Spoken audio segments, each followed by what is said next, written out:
Welcome to A1 TV Telugu news. నేను భువన. Details చూద్దాం. Hanumakonda బస్టాండ్లోని RTC parcel service కారణంగా ప్రజలు తీవ్ర ఇబ్బందులు ఎదుర్కొంటున్నారు. పార్సెల్ తీసుకునేందుకు సరైన దారి లేకపోవడంతో బరువు గల సరుకులు తరలించడం కష్టంగా మారింది.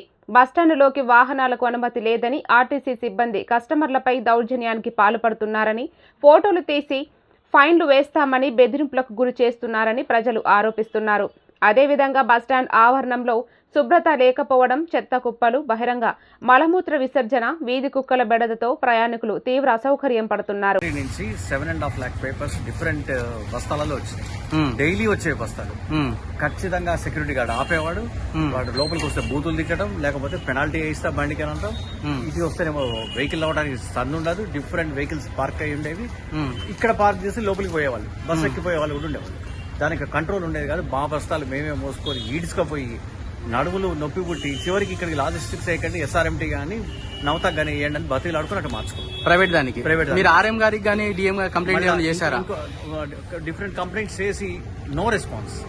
ఇంకొక సెకండ్ థింగ్ ఏంటంటే, డిఫరెంట్ ఏరియాస్ నుంచి టు బి పెయిడ్ మోడ్ లో వస్తాయి ఇక్కడికి. ఇక్కడి నుంచి టు బి పెయిడ్ మోడ్ లో మేము పంపము, మేము తీసుకోము.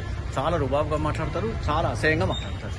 ఇక్కడ స్టాఫ్ కానీ వాళ్ళు కానీ ఏమన్నంటే బెదిరిస్తారు మనల్ని. ఇష్టం ఉంటే తీసుకో, లేకపోతే ఎవడేమన్నాడు మిమ్మల్ని, మేము ఏమన్నామా మాట్లాడతారు. నా పేరు సోమనాథ్ శర్మ. నేను హన్మకొండ కిషన్పురాలో ఉంటా. ఇక్కడికి వేయటం అనుకుని నేను SRMTకి నవతకి డైవర్ట్ అయినా నా పార్సల్స్ ప్రైవేట్ దానికి.